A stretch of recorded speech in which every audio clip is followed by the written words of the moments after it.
नमस्कार, जी न्यूज देख रहे हैं आप। जी न्यूज पर मैं हूं आपके साथ शीरीन और बुलेटिन की शुरुआत हम करेंगे इस वक्त की बड़ी खबर के साथ। चूंकि 100 घंटे से फरार विकास दुबे से जुड़ा हुआ बड़ा खुलासा करने जा रहा है जी न्यूज। आप ध्यान से सुनिएगा इन तमाम बातों को। चूंकि सूत्रों के मुताबिक वारदात से ठीक 54 मिनट पहले यानी रात 12:11 पर विकास दुबे ने चौबेपुर थाने के सिपाही राजीव चौधरी को फोन मिलाया और गालियां देकर पुलिस वालों की लाशें बिछा देने की धमकी दी थी। सिपाही के फोन से विकास की रिकॉर्डिंग पुलिस के हाथ लगी है। सिपाही राजीव इसीलिए सस्पेंड किया गया है। तो ये बड़ी खबर इस पूरे मामले से जुड़ी हुई है। बड़ा खुलासा कि वारदात से पहले विकास दुबे ने फोन किया था सिपाही को। 54 मिनट पहले ये फोन किया गया था। चौबेपुर थाने के सिपाही से बात की थी विकास दुबे ने। 12:11 पर यह बातचीत हुई थी जिसमें उसने धमकी दी थी सिपाही राजीव चौधरी को गालियां देते हुए। सिपाही के फोन में जो रिकॉर्डिंग थी उससे ये बहुत बड़ा खुलासा हुआ है। अब पुलिस के हाथ ये रिकॉर्डिंग लगी है। 2 नौकरानियों समेत 3 को गिरफ्तार भी इस मामले में किया गया है। ये दोनों जो हैं वो विकास की नौकरानियां हैं। रात 12:11 पर सिपाही राजीव चौधरी से फोन पर बात। तो ये बड़ी बात और बड़ा खुलासा इस पूरे मामले से जुड़ा हुआ हम इस वक्त आपको बता रहे हैं। चूंकि अब तक विकास दुबे फरार है, हालांकि उसकी तलाश में लगातार टीमें काम कर रही हैं, लेकिन अब तक हाथ नहीं लग पाया। लेकिन हाँ, जैसे जैसे जांच हो रही है, जैसे जैसे खुलासे हो रहे हैं, बड़ी बातें भी सामने आ रही है। मैं सीधा रुख करूंगी, मेरे साथ मेरे सहयोगी इस वक्त मयंक राय इस खबर पर बातचीत के लिए। मयंक, हर दिन हम एक नया खुलासा, 100 घंटे, लेकिन अब तक विकास दुबे का कोई पता नहीं। सबसे पहले तो ताजा अपडेट वहां से दीजिए, क्या है? देखिए, बिल्कुल जिस जी मीडिया लगातार नए नए खुलासे कर रहा है और जिस तरह का ये खुलासा हुआ है कि एक कांस्टेबल को विकास दुबे ने फोन किया था, उसे काफी धमकी दी थी और गालियां भी दी थी।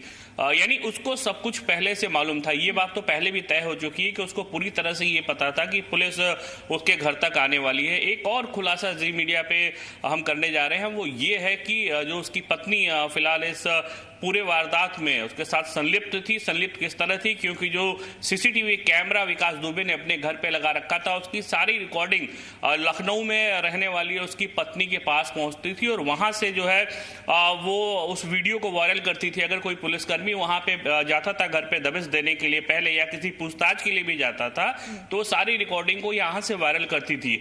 और आपको बता दें कि जो डीवीआर था इस पूरे घटनाक्रम का, वो डीवीआर विकास दुबे लेके भागा हुआ है। जब से वो फरार चल रहा, उसने जो अपना सातिराना अंदाज था यहां भी दिखाया और जो सारी सीसीटीवी की फुटेज थी वो सब उसके पास मौजूद है। जिस तरह से एक सिपाही को धमकी देने का मामला सामने आया, निश्चित तौर पे ये वो बताता है कि उसको हर पल की जानकारी थी। चूंकि 4 दिन से ज्यादा का वक्त हो चुका है, निकालने की कोशिश लगातार अब पुलिस की टीम कर रही है। आप रहिए मेरे साथ मयंक, मैं आगे आपके साथ जुड़ूंगी, लेकिन दर्शकों को हम इस पूरे मामले से जुड़ी हुई सही जानकारी दे रहे हैं। सटीक जो सही जानकारी है, 5 बड़े खुलासे भी इससे जुड़े हुए हम आपको बता देते हैं। और पहला खुलासा इस बात से जुड़ा हुआ कि वारदात से 1 घंटे पहले चौबेपुर थाने के कांस्टेबल को फोन करके धमकी दी थी विकास दुबे ने। इससे जुड़ा दूसरा खुलासा यह है कि विकास ने फोन पर पुलिस वालों की लाशें बिछाने की धमकी दी थी सिपाही को। तीसरा खुलासा, कांस्टेबल राजीव के फोन की रिकॉर्डिंग अब पुलिस के हाथ लग गई है, जो उसके फोन में रिकॉर्ड हुआ था। चौथा खुलासा यह कि पुलिस ने विकास दुबे के नौकरों को गिरफ्तार किया है। विकास दुबे के नौकरों को भी गिरफ्तार किया गया है, उनसे भी अहम खुलासे होंगे। पांचवा खुलासा यह है कि चौबेपुर थाने के 10 पुलिस कांस्टेबल पर मुखबरी का शक है, जिसका शक पहले से ही जताया जा रहा था।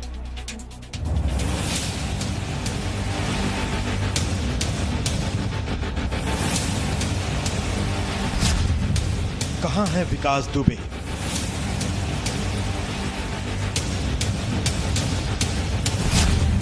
उसे जमीन निकल गई या आसमान खा गया?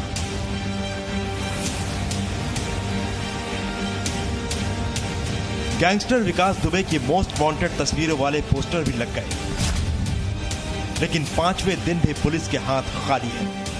सवाल है, 8 शहीद पुलिसकर्मियों के परिवार को इंसाफ कब मिलेगा?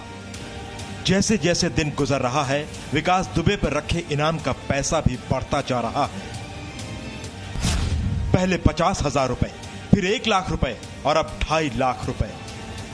इनाम की राशि को बढ़ाकर 5 लाख रुपए का भी प्रस्ताव भेजा गया है।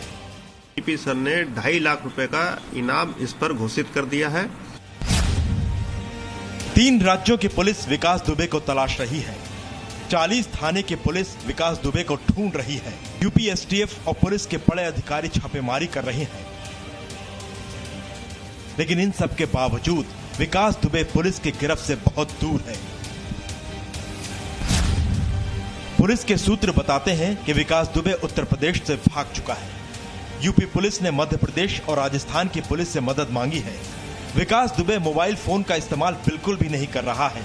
घटना के बाद से उसने एक बार भी अपने मोबाइल से बात नहीं की। 40 थानों की 25 टीमें बना करके गिरफ्तारी के प्रयास लगातार जारी है। उत्तर प्रदेश के मुख्यमंत्री योगी आदित्यनाथ ने गृह विभाग की बैठक बुलाई, जिसमें राज्य के डीजीपी भी शामिल थे। योगी ने बैठक में कहा कि जब तक विकास दुबे पकड़ा नहीं जाता है, तब तक पुलिस अधिकारी मुख्यालय वापस नहीं आएंगे। लेकिन सवाल तो यही है कि रेगिस्तान में सुई भी ढूंढ लेने का दावा करने वाली यूपी पुलिस अब तक विकास दुबे तक क्यों नहीं पहुंच पाई है। जी मीडिया के इन्वेस्टिगेशन में कई चौंकाने वाली जानकारियां मिली हैं। कानपुर के चौबेपुर थाने के लगभग सभी पुलिस कर्मियों की विकास दुबे से बातचीत होती थी। सूत्रों के मुताबिक विकास दुबे के गिरफ्तार गुर्गे दयाशंकर ने पूछताछ में बताया कि विकास दुबे को फोन पर 5.5 घंटे पहले ही छापेमारी की सूचना मिल गई थी, जिसके बाद उसने सभी खिड़की दरवाजे बंद कर अपने गुर्गों को अपने मकान के आसपास 3 दिशाओं में छतों पर तैनात कर दिया था। विकास ने दयाशंकर से कहा था कि आज इतने खाकी वालों को गिरा दूंगा कि गिनना मुश्किल हो जाएगा। अब इस छत से हम वो हिस्सा आपको दिखाएंगे जहां से उसके बदमाशों का एक दूसरा गिरोह, जो दूसरा ग्रुप था, वो जो पोजीशन लिए हुए था, वो ये हिस्सा था, ये वाला पूरा। यहां से इस पूरे हिस्से को आप देख लीजिए। और यहां से आप ये सोचिए कि पुलिस टीमों पर जो हमला हो रहा था, वो एक तो वो छत थी, वो सामने की छत मैंने आपको दिखाई, और दूसरी छत ये थी। इस छत पर भी जो तमाम उसके साथी थे, वो AK-47 और दूसरे जानलेवा हथियारों के साथ तैनात थे और लगातार फायरिंग हो रही थी। ये जो गाड़ियां आपको सामने दिख रही है ना, नीचे इस तरफ या फिर दाहिने इस तरफ, इन जगहों पर पुलिस तैनात थी और पुलिस की टीमों पर लगातार फायरिंग इस छत से और उस छत से, दोनों ही छतों से लगातार हो रही थी। टी मीडिया के इन्वेस्टिगेशन में यह भी पता चला है कि घटना की रात शिवली रोड से जैसे ही पुलिस की गाड़ी गांव की तरफ मुड़ी, विकास को इसकी भी सूचना मिल गई थी। छतों पर कोई दिखाई न दे, इसके लिए स्ट्रीट लाइटें बंद कर दी गई थी। अब ये सूचना किसी पुलिस वाले ने दी या फिर किसी गुर्गे ने, इसकी जांच चल रही है। चौबेपुर थाने के सभी पुलिस कर्मियों के प्राइवेट सिम जमा करा लिए गए हैं। सूत्रों के मुताबिक पुलिस की टीम पर हमला करने के बाद विकास दुबे गांव से बाइक पर फरार हुआ था। गांव के बाहर बिधुना रोड पर पहले से ही विकास का गुर्गा गाड़ी लेकर तैयार खड़ा था।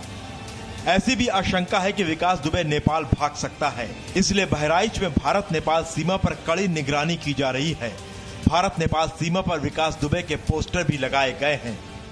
Presenting B News app, available on Google Play and App Store. Download it now.